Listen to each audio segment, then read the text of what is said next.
Boom. Ethereal Synchronicity 444. Yes, yes, y'all. What we saying? What we saying? How did they do? How did they do? Yes, Aries season. Everybody on lockdown, lockdown, and I might as well make some content. Try and keep the spirits high. Try and keep the people, I would say, entertained. Yeah, like what else are we going to do? If you can picture and try and imagine through any wartime, shape, form, or fashion, there's always been people within the ranks that have been there to keep the morale and the spirit of the masses and the folks up, because without that, you're going to have a very difficult time in trying to stay motivated and getting things done. Yeah? So, anyway, let me try and keep this high energy as much as I can, considering the state of everybody's health and everybody's well-being and everybody's life. Just got to keep it straight, real and basic, innit? I feel like I've gone through this with everybody else because I live here on Earth, and I don't think you can't not have heard about coronavirus slash COVID-19 slash martial law conditions. We're all indoors now, and yeah, everything's a very limited situation to what we would know it to be. So we've got a transit moon in Cancer, looking at the chart on the screen. 5th house in the Manchester regions, because this chart is built like that. And you've actually got all of this action here in what's now the 12th house. So you've got Jupiter conjunct Pluto conjunct Pallas Athena, all in the 24th degree of Capricorn. And then you've got Mars and Saturn smack bang on each other. So yeah, this is basically a massive cluster formation, and if you put signs and planet translations together and try and interpret this into English language for people who not like astrology pro,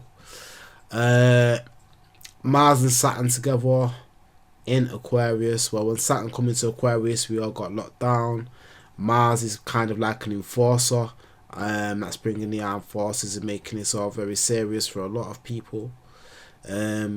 Pluto, to me, yeah, I feel like Pluto is the virus itself, partially speaking, because Pluto is underground and hidden and something that you can't see. Yeah, it's very strong in the sense of basically wiping out and eradicating masses. Yeah, if you talk about Mars and a death, you're probably talking about an individual, or Mars and Saturn, you're talking about, well, Saturn could be older people or kind of, institutions, so to speak, the authorities, the structure, the bones. So it could speak to the kind of like, blunt force. But then when you add Pluto to the mix, yeah, that's kind of like a blunt force wipeout. Now, why is this kind of a mad thing? Because I was thinking of, basically, I kind of incepted esync444 about 2 years ago in an official sense. This is basically my birthday. There you go. Ethereal Synchronicity 444 was born officially today, a couple of years ago. Those kind of been in the ranks, or in the offings for a little while before that. But I decided to get an electional reading, and was able to basically get some astrological guidance as when to start my endeavors. So basically when to start my astrological business. Yeah, and I'll just show you this chart real quick. So why is it like really pertinent to now? Well, you had Mars and Saturn conjunct in Capricorn, here at the 8th degree, coming up to Pluto. So yeah, Pluto's been making its way over to here for a while and got here obviously in the space of a couple of years. And now, after 2 years, Mars has completed its full cycle and it's rejoined Saturn again, so in the same degree, as you will see. Let me do this nice. As you will see here, 0 and 0 degrees in Aquarius, and now you have Jupiter and Pluto together at 24 degrees. But like if you go 2 years back, this one, you'll see you had Jupiter at the 22nd degree in Scorpio and Pluto at the 21st degree. So there's like a sextile. So Jupiter's managed to travel through the space of 60 degrees in the space of 2 years, because it does about one sign a year, and one sign in a 360 degree circle of 12 is 30 degrees, so each sign is 30 degrees. And kind of like why the sun slash the earth really takes 30 degrees to move, 30 days a month to move through each sign. So yeah, this sun's movement would kind of represent your birthday in any given chart, and which is why I can tell you what sign you are. If you tell me when your birthday is, I'll tell you what your sun sign is. Sun's position is always relative to the time of year slash Earth's position. Right, yep, so these planets are making an aspect of a sextile, and now they're making the aspect of a conjunction, if that's technically an aspect. And these planets are making a conjunction, and now they're making a conjunction again. So yeah, the reason why it's the birthday is because the sun is literally just returned and passing the 11th degree, going into the 12th degree. So yeah, it's a bit of a return for old esync444 out here. So let's just check the time on this. Right, this guy here, right, the harder they come, the harder they fall. That's what I know. Just want to know. And then the other guy, living in the bottle, like wow. Gil Scott Heron, also born on the 1st of April. So check this out about these two guys, right? Like connections to the inception of the esync444 charts, and how they relate to like bits of my own chart. So what you've seen in the esync444 chart actually, and you see it repeated here in Jimmy Cliff's chart, is Pluto, Saturn and Mars kind of like in aspect, or being the planets closest to each other in that chart. So it's the same in this chart, Pluto, Saturn, Mars, and then it's also the same in this chart. So this chart's today. So you've got Jupiter on top of it, but then what you got, Saturn and Mars. So this alignment kind of repeats itself, and the harder they come, the harder they fall, right? Survival of the fittest. This is kind of the situation that we've been left in. It's like literally a fight it out situation that it shouldn't, well, people are saying it shouldn't be that, and the humanity, this happens periodically over the time. And I've kind of been one of those people that sat there and used to kind of be in despair about how rough life is, has been, can be, and will be. But like eventually, after a long time, just started to learn the lesson and understanding of that I ain't gonna change the past for the will and want of the might of Goliath. Learning to work out what it taught me and why I maybe was there is the best that I can get from it at this point. And yeah, the wisdom that I can take forward to try and go one better than, you know, I did before, and that's just surviving the day sometimes with better wisdom of how to manage, so I can get through to the next one and then maybe progress again.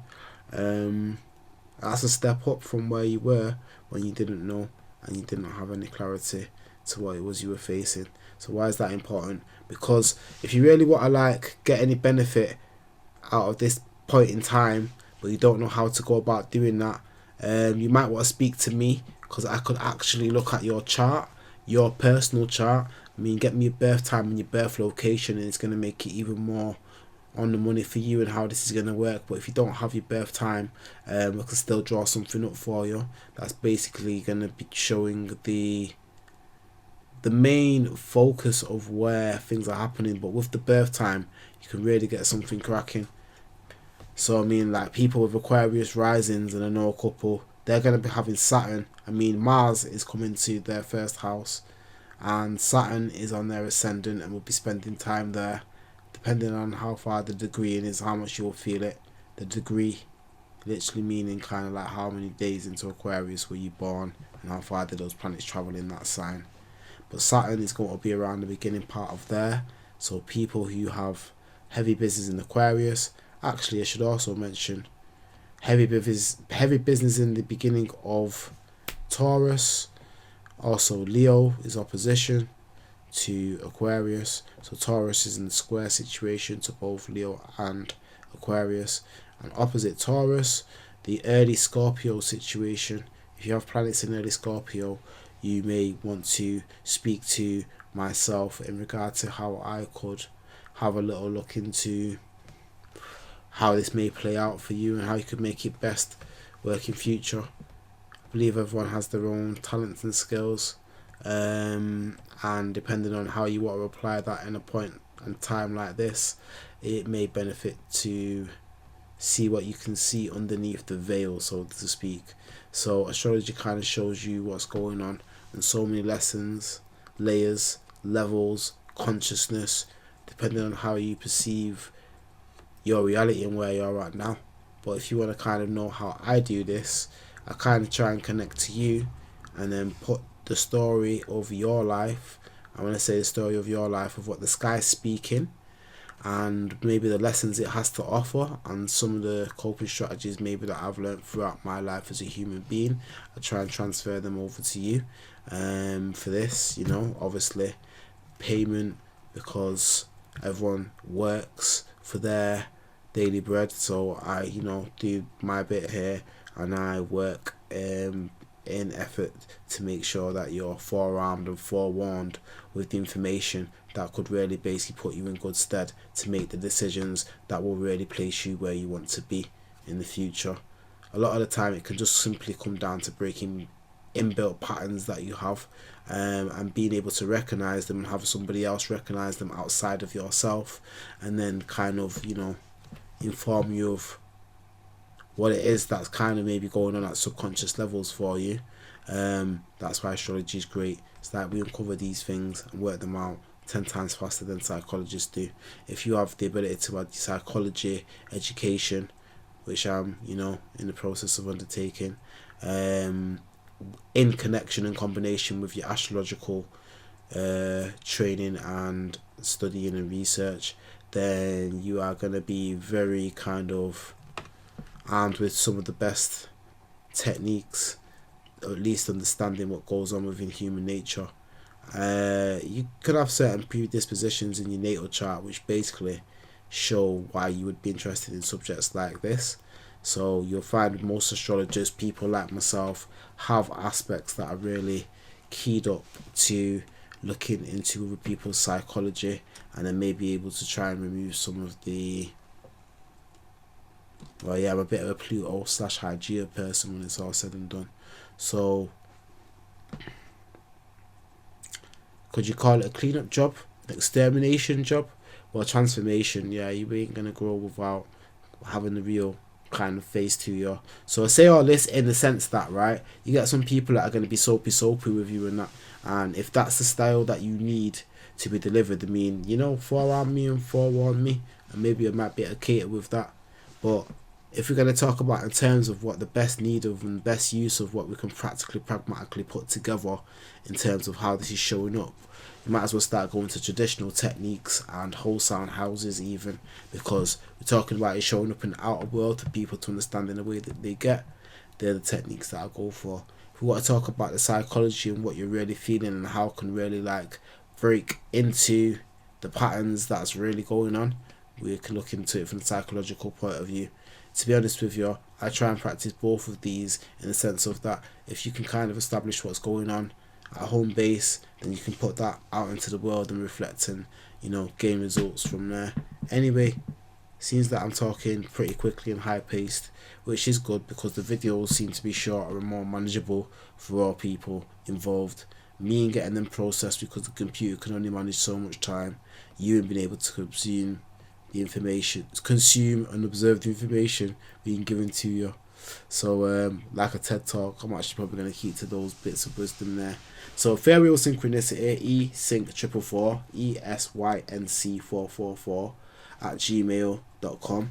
Or I've got a cash app, and I think that's basically cash.app /pound esync444. Yeah, let me have a quick look. What's going on with the cash app? 1 second. I want to get. And yeah, I was smack bang on right. So it's cash.app /pound as in the pound GBP, Great British Pound sign, equivalent to what a dollar or a yen would be, a pound. Sterling, there we go, that's the word. Pound sign with esync444 after it, which is basically on the title of all of my videos. So, you know, ESYNC444. Cash at me, hook your boy up, motivate me and inspire me to do more bits and pieces for you, the people, because in times like these, we're in need of trying to stay entertained, informed, and more empowered to help ourselves make decisions. Right, gonna sign out because, like I said, I was gonna keep it brief. The first people to get at me in the inbox, yeah, you guys can get a special offer. So the sooner that you get at me, the sooner that I'm gonna have basically the time to work for you, and past that, if it gets busier, then I'm gonna have difficulty in kind of like, you know, fitting people in, and then it's gonna cost more for the time, because time is finite when you listen with something. It's infinite if you look at it one way, but it's finite in terms of our energy, our resources, what we can put out now. So you have to be pragmatic and sensible in how you get things achieved. So I'm gonna do everything for people for reasonable prices, low, you know, your $20, your $30. Like, you know, you might have a mini thing, you might be able to do something for $10 if you hook up with me. But I'm saying dollars, right, because that might be the American audience, but we're talking about Great British pounds, so it might be a few more shekels for some of y'all. So Cash App's now an available option if you can't be you know, one that uses PayPal. Right, signing out, keeping it real G. Peace.